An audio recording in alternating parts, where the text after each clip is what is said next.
Welcome back to Spotlight. We're here again at Social Launch Labs, filming our third episode here.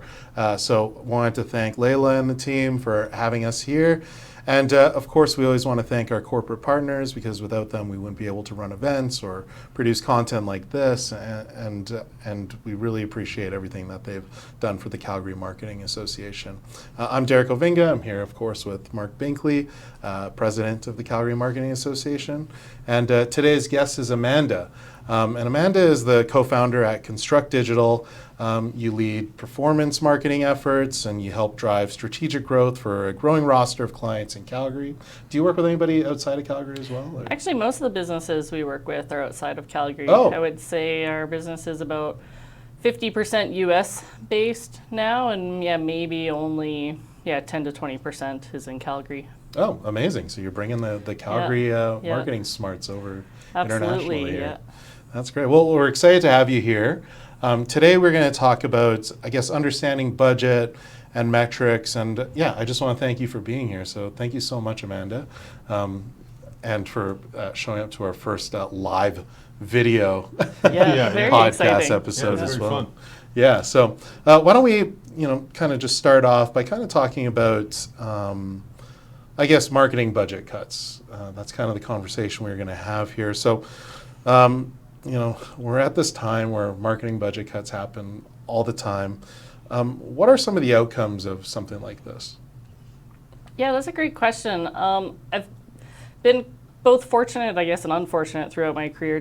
I've probably worked with over 250 different businesses throughout my career, which spans about 20 years. And through that period, I've probably seen around 3-ish economic downturns through that. And so I've gotten a chance to see some really interesting choices that people make with their marketing budgets, especially in those circumstances. And the outcome is typically this negative spiral of revenue contraction, which happens. So marketing budgets are upstream typically of revenue. So when your upstream budgets start to get cut, what happens is then we start seeing decreased leads, decreased pipeline creation, decreased sales productivity will then result from that. Then we start to see the decreased revenue. Then we have lower ROI calculated from marketing, and that lower marketing ROI typically results in increased scrutiny again on marketing budgets, which feeds back into the cycle of then budgets get cut and things continue to spiral downward from there. Just real quick, just for context, as you're saying that, Construct is mainly B2B, right? Yes. Yeah. Yeah. So when you're talking about pipeline, I just wanted to clarify that. Yeah, so we typically work with B2B organizations. A lot of them have more complex sales cycles, so we're typically looking at sales cycles that are anywhere from, measured in 3 months to multi-year sales cycles. Mm-hmm.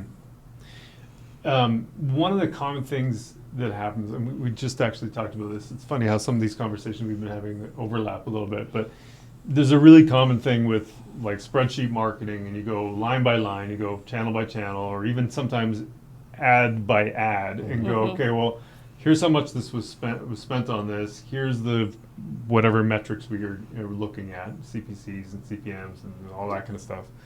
And then there's a natural inclination to go, okay, we'll just cut everything else that isn't delivering a high ROAS or high ROI or lowest cost per lead or something along those lines. When you think about marketing ROI and you're thinking about the budget cuts in relation to that, is it as straightforward as going, if you're making good decisions, just to go, well, cut the things that are expensive and keep things that are cheap? I think obviously the things that are more expensive, they usually do require some kind of increased scrutiny. Like you don't want to continually throw like bad money at something. But just because something on the spreadsheet doesn't look like it's performing doesn't mean it's not contributing or adding to pipeline somehow. Especially in like these longer sales cycle businesses, we often see the sales cycles span periods that are longer than what your typical marketing pixel is active for. So your chances of actually being able to take that and attribute it directly back to, a certain ad, especially if it's something that's more like brand related, it's just not realistic. So sometimes you kind of be looking back, actually a lot further. It's like, okay, we had this good sales period here, what were we doing 12 months ago? Not necessarily what were we doing this quarter, but what did things look like previously that maybe enabled this to happen? Yeah. Do you think some of those budget cuts, when they happen, could be seasonal at all? I think that every business should understand like its seasonality, and it shouldn't necessarily be thought of as like a seasonal budget cut, but you should inherently understand what your business's seasons are and ensure that your investment kind of ebbs and flows with when it makes sense to increase that investment, or not. Kind of the seasonality swings, and also you mentioned that sometimes the pixels expire before you actually can track some kind, and B2B especially is generally speaking a longer term thing. When we're talking about ROI and thinking about the evaluation of campaigns and cutting budgets, like what should we be thinking about when it comes to ROI? Like, is it just a function of like, here's the lowest CPC or CPL or whatever? Is that ultimately what our ROI should be, or is there something else? Yeah, that's a good question. Like, should there be something else? I really think that marketers need to be looking at like the whole ecosystem of what's going on. So for example, like what we're doing right here is, I'm assuming this is a marketing activity. We're doing a podcast of some kind. What's going to be the ROI of this podcast? That might be impossible to prove, at some point. But I think we just need to look at that overall ecosystem of, okay, like who are our customers? Where are they? How do we make sure we stay brand relevant to them? They might not be, they might be in our TAM, but maybe our total available market, but maybe they're not in market to buy at this exact moment. How do we stay relevant to them? So, maybe 6 months from now or 12 months from now, when they're reevaluating their contract, when they're reevaluating who they're doing business with, can we be top of mind to, enter the story at that point? You just mentioned TAM, which triggered this idea around niche targeting and the idea of going one-to-one, mass personalization, that kind of thing. What do you think about hyper-targeting and getting really, especially in B2B, like getting really specific on your ICP and only targeting that group of people? I think where I'm not against that, I think where I would maybe object to that is where you say only targeting that group. I think targeting that group can be incredibly effective and can be some of your shortest, quick term wins, but it shouldn't be done at the exclusivity of everything else, because the challenge of just focusing on that is like, okay, yes, they're in market, yes, they're ready to buy, but that market's going to be really finite in like how big it is, and it could give you a false perception of how big your actual market is if you only want to target there. And you're also entering the game a little bit late with those customers. If they're already in market ready to buy, they might actually have stronger brand recall with some other brands, and maybe your name's been thrown into the hat, but if other brands have already built more of a relationship with that customer, you're going to be a little bit further behind than they are, and might not be the one that ultimately ends up getting chosen. So ultimately, not a fan of hyper-targeting exclusively. It can play a part of your overall marketing mix. But doing so, just doing that can definitely have some drawbacks in your overall marketing program. Yeah, B2B especially, right? Because there's, the hidden buyer group. Yes. It's not like you can do account-based marketing on this specific group that you never even heard of before. Well, yeah, that's a huge, there's been recent stats that have come out that said that these buying groups are sometimes 9 to 12 people big. Like there might be one person that's reaching out to you to, get that demo request, but the overall people that you're trying to sell to might be a much larger group in there. They're consuming your blog content, they're consuming your podcast, they're consuming your social content. And if you're not, including those people in who you're marketing to just because they don't fill out that lead form, you're missing a massive opportunity to build evangelists like within that organization that are going to help your sale get through. So kind of coming back to that thing around when we first started talking about the spreadsheet marketing idea, where you've got like ad 1, ad 2, ad 3, ad 4, all the way down, and you're looking at the CPL, let's say. Mm-hmm. So the lead that you're talking about probably is that economic buyer, but then there's all these other people that are hidden buyers. So kind of building on what you're saying, like you can get myopic almost about just the thing in front of you and not understand the big picture of how they actually buy stuff. Yeah, 100%. It can cause you to be, almost too kind of micro-focused on that one person that's filling out the lead form. And you don't want to miss that person, like 100%, Right. You don't want to miss that person. But it can cause you to, because you don't know if then, the sales manager, which maybe wasn't the person that, filled out the lead form, or the person in procurement, or the person, in, the operations VP or whatever, they might have been just doing some of their own research to validate this short list that's been going to them. They're going to be clicking on some ads, or they're going to be seeing your content on LinkedIn or whatever. But they might not ever fill out a lead form or subscribe to your newsletter or whatever it may be, but they're a very critical part of the buying group. Do you think that's where some of the friction maybe comes from between the sales team and the marketing team? Because you're saying, well, we got this lead, but they don't pan out because you haven't been reaching these other people in some cases, or whoever knows what the reason was, but just lobbing a lead over the fence and going, hey, here you go, we did our job. Here's the lead. Yeah, and I think that speaks to there's really a greater opportunity for sales teams and marketing teams to communicate better with each other on these things. So kind of taking your example of like spreadsheet marketing and kind of, exactly 100% where did this one lead come from? That's often not the story. Like there might be all these multiple attribution points, or there might be all these different stakeholders that are involved. But I think it really speaks to, there's opportunity for marketing to maybe have a seat at the table at pipeline meetings, and when the sales team is talking about certain leads and all of that, the marketing team to maybe bring up their data and be like, oh, okay, we maybe had some of these touch points here, and make it something that's not necessarily about, this one-to-one relationship between marketing attribution, and that sale getting closed, but taking a look at, what was that whole ecosystem that influenced this deal to fruition.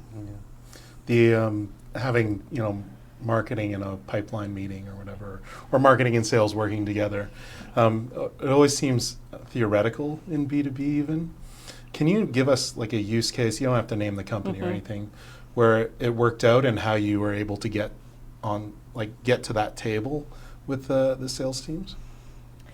And that definitely happens, and you can see in the organizations where that happens, where there is stronger alignment between sales and marketing, and maybe that also happens in reverse, where we have salespeople coming to our meetings where we're talking about marketing strategy. We typically find that, as a marketing agency, those engagements go like 1,000% better. Usually the results are better, the success is better. Like when we have that alignment, versus what you're talking about, Derek, where you kind of have this marketing versus sales attitude where they're almost like at odds with each other and kind of fighting a little bit more over like who gets to take credit, for this thing happening.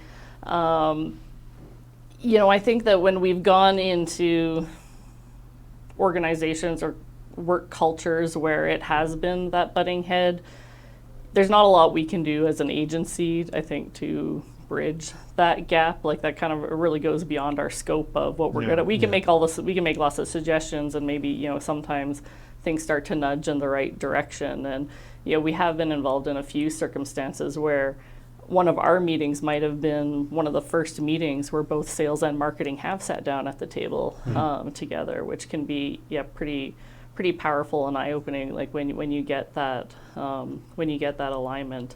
I don't necessarily have a perfect example for that, but I can definitely see like where it works and where it doesn't. I always just tell them, hey, look, it's not 2015 anymore. We got to work together, right? It's funny too, because like sales typically have these priorities, Mm-hmm. and a lot of those priorities might, kind of take over any of the marketing priorities that you had. Mm-hmm. Have you ever had that where you've kind of butt heads around, hey, these are my priorities now, or this is the audience that I'm trying to get, even though you had already been focused on maybe something else or anything like that? And how have you kind of had to navigate that? Yeah, I've definitely seen that happen before, or sometimes what might happen is, maybe the marketing team hasn't had the strongest pulse on the business as to, what's Yeah. kind of hot right now, like in a certain market. And so, maybe the marketing team is working off, the initiatives that they set, 6 months ago, but maybe something in the market, has changed. So bringing sales into the conversation, understanding, okay, what's, because they're the ones that are talking to customers every day. They're the ones that are hearing kind of, the word on the street or whatever you want to call it. So they have their finger on the pulse typically of what's going on.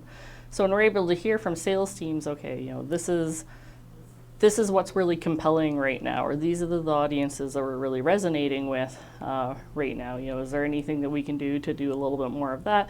It doesn't hurt to re-look at what marketing's doing. Making sure that there's still alignment there, that we're still focusing on the right audiences. And do we need to add in another audience? Do we just need to tweak like what we're doing? Often there can be some creative solutions there.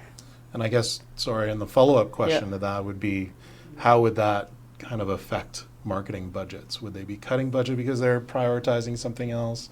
Or your suggestion of saying, hey, we should think about these folks as well, would that be adding to it? And how do you sell that to them? Sometimes it might be an addition, depending on what. Sometimes it might be a reallocation.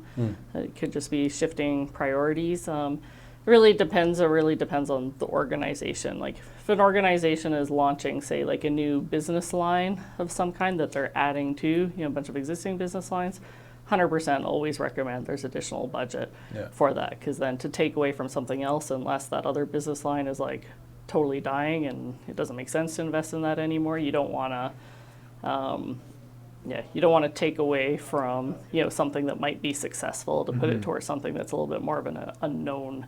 And when you're building up a new business line as well, there might be higher upfront costs just to like get it off the ground and get some traction in the brand building there as well. I had some thoughts around, I don't know if you've seen this exactly, but a while back when I was in B2B, I had this pipeline chart that I was tracking. And so there's 3 different sources that primarily we were tracking. So there was marketing, sales, source, and then referrals. Yep. And what we found was referrals, no surprise, are closing really fast. And then sales ones are like sort of the next in terms of the speed to close. And marketing ones, generally speaking, because we were somewhat hunting more so in the wild.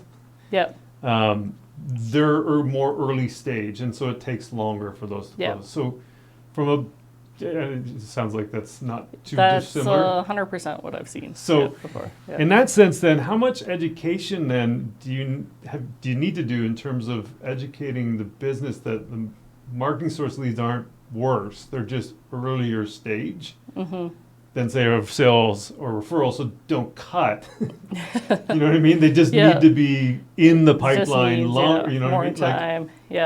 That brings me back to have an example of that from earlier in my career, and I remember kind of putting together one of those spreadsheets that tracks all your different sources and what their time to close is, what the cost per lead is, everything like that. And we had this great referral program where our referral leads maybe converted at probably 20 times less cost than what our marketing leads did. So on paper, like these are the best leads you can get. The challenge with them is that they're finite in nature. Like you only have so many existing customers that are going to give you referrals. So it's it's a great source and you need to maximize it. You can't scale it beyond a certain point. Like at a certain point, it's going to tap out. So to cut your other marketing activities and only focus on these 1 or 2 different line items like that, might be great for saving you some money in the short term, but it's certainly not going to grow your revenue, and it's probably actually going to decrease your revenue over time because you're kind of taking away from this whole other category. But it kind of brings me back to like the whole fundamental point of marketing, and the whole fundamental point of marketing is to get on the radar of customers that wouldn't know about you otherwise. Right. And those other things like referrals, and sales led, those people are going to know about you from those interactions that are made. But it's marketing's job to find everybody else that's out there. Yeah. Yeah. Another thought too, just to build on that idea, like there's the perception of there's time to close, but then there's like, we're going back to the niche thing around hyper-targeting, just the economic buyer. What's your take on where does marketing's role in finding everyone? Like you can't target everyone. So then where does account-based marketing fit versus relative to say hyper-targeting versus like let's just target everybody? You know what I mean? Like where do those kinds of things sit for you? And I think that account-based marketing, we do a lot of account-based marketing. It certainly has its role, like in certain types of businesses. I think when you can really easily define like who an account is for you. Like we work with some managed service providers, for example, and ones that say, I'll try to give a more concrete example. But say you have a company that does like Amazon cloud consulting, like an implementation. So they just only work with organizations that basically like want to move all their technology and data like over to the Amazon cloud. Those types of projects, they're massive projects. So they're typically only working with companies that probably have over $100 million in revenue per year. And so when you start to apply certain criteria like that, and you can really identify clearly, okay, who's your audience, like from a company perspective in this regard, account-based marketing can make a lot of sense, like on certain channels, because exactly that's who your audience is. When your audience is a little bit more broad, like you have a product or a service that could be applicable to like a company of, any size, and there doesn't seem to really be kind of any rhyme or reason to what types of companies engage with you. Does account-based marketing there, like QuickBooks make is an sense? example of somebody who uses the marketing association. There's a lot of companies that do something exactly. like that. Then you probably want to take a little bit of a broader approach there. Yeah, it's interesting. So we talk about account-based marketing in terms of, let's say, channel effectiveness. Any thoughts around what the combination of metrics we should be focused on when it comes to, I guess, proving ROI? Channels or metrics, I guess. Yeah, channels or metrics. Yeah. Oh, just give me a moment here. She's about to put a graph on the Yeah. screen here. Visualize, wow, you really came this. prepared. I've done that before. I did that once, and it was very unexpected. I've learned not to do that again. We don't have the technology available for that.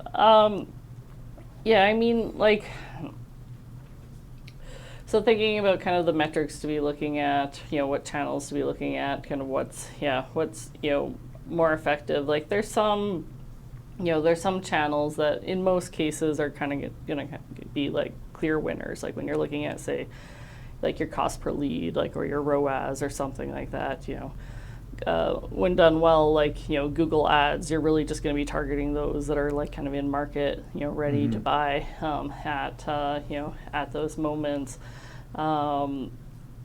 When looking at other things, like say like a more display campaign or like brand awareness building campaign, or say like doing blogging or content marketing or something like that, that's going to be a little bit longer term, and you're going to be looking at more of your brand metrics, and more of your brand metrics might look like and we're mostly a digital organization, so we're primarily looking at like digital marketing metrics here, but you might be looking at direct traffic to your website. So what's the recall of people typing in your domain name directly? We might be looking at your brand lift in organic search. SEO loves taking credit for this, but if somebody is just going onto Google and typing in your brand name, like ours is Construct Digital, and they're just typing in Construct Digital With a C, not a K. yeah, maybe with a C, not a K. But either or, that's really a brand it happens to show up in Google Search Console because they came through search, but that doesn't necessarily mean that SEO had anything to do with that lead. But we can really see that, like when we do campaigns that are a little bit more brand focused, we can sometimes look at some of those SEO metrics and see, wow, like branded search is going like way up here. And it looks like SEO is getting more credit to this, and I'm not slagging on SEO teams because our SEO team does like a great job at the non-branded search as well. But yeah, we're just really depending on what kind of marketing channels you're looking at. You might want to look at some different metrics to try to find like where those customers are coming from. There's tools out there or tool channels, let's call them, like G2 is an example. Like more like those directory style? Yeah, and then there's ones where you can buy in-market leads. Right. Get the name and phone number of all the people in the executive position, the decision makers, and all that kind of stuff. Do you find those are, because the promise of that is that we can find the right people all the time. Do you see that it pays out in the back end when you're looking at the sales conversion rates and all that kind of stuff as well? Yeah, so we've typically done that in, say, some of more like account-based marketing plays where you kind of track down like who might be that buying group like within those accounts that you're trying to target and make sure that they're included in your advertising scope. But I'm really finding that some of those data sources out there like G2 there's a few other that I'm not gonna slag on here, but there's a little bit of, I think, smoke and mirrors that's kind of going on there with kind of what they're promising or kind of who they're and who has intent signals like and who is in market ready to buy and what's actually happening in reality with a lot of the increased like privacy stuff going on in the industry and how much everything is really starting to get clamped down. We're starting to see that some of that data is maybe not as accurate, as it once was, but they're still trying to push it really hard. My personal experience with it is we haven't seen like a ton of benefit to using something like that based on like other methods that we might use where we can easily say that okay, using data sources like that are like a clear winner. Advantage, Yeah. Here. Yeah, I found the same thing too, and I had this story about a sales guy I worked with at one point. He's like, "Here's all the leads you gave me. Here's all the leads that I have." He's like, "These ones are good. Do you know how I know?" I'm like, "I don't know." He's like, "'Cause they pick up the phone when I call them." Yeah. And he's like, "These ones you gave me have all these intent signals, and they have a really strong lead score, but they don't have any interest in talking to us. So give me more that look like this and less like that." And so I kind of at that point was like, what is this stuff that I'm buying? And why am I spending hundreds of dollars per lead for this? If they're not really going to turn into something more meaningful. Yeah, and I think that speaks back to what we were talking about earlier with aligning your marketing teams and your sales team and actually having them talk to each other. Because sometimes marketing gets caught in this cycle that a lead is a lead, and they're like, "Hey, I sent you 100 leads last month. Your problem if you can't close them, but I did my job." And then when you actually look at sometimes where they came from, and sales is no, I'm spending all my time trying to track these people down, and I can't even connect with them for a conversation. These just aren't the quality that we need. Those conversations need to happen to understand that a lead isn't a lead. And where do we find the good ones? How do we not waste sales teams' time? Because that's another way to lose trust. Yeah, I was about to say, anything happening at Konstruct that you want to celebrate or promote or? Ooh, that's a question I wasn't expecting. Yeah.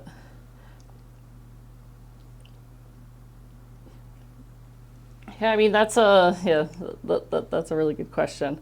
It kind of wasn't coming in expecting to be able to make a little bit this of is your opportunity. a little bit of a pitch here. But kind of going back to what we were talking about here is some areas that we are having a lot of success right now. Are doing some of these more like what we'd call like upper funnel ABM type campaigns.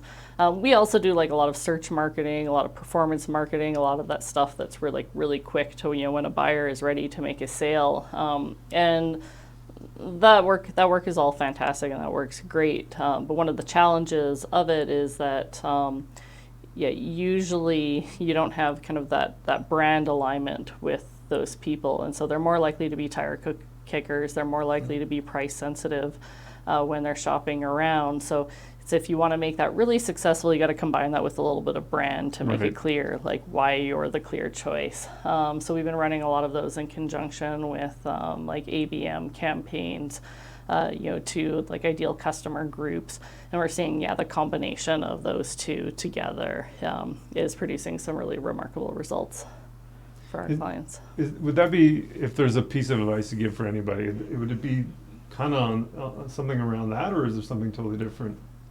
I think if there's one piece of advice I could give, it would just be like, don't put all of your like marketing eggs in one basket. Like I like to think through a framework of, segmenting your marketing spend almost into 3 buckets. We have brand, demand, and performance. So performance marketing being like that lower funnel, Google search ads, all of that, but that really should be like no more than like 1/3 of your budget. Your demand marketing being like, how do we take those people that are in our TAM? How do we activate them when they haven't activated themselves yet?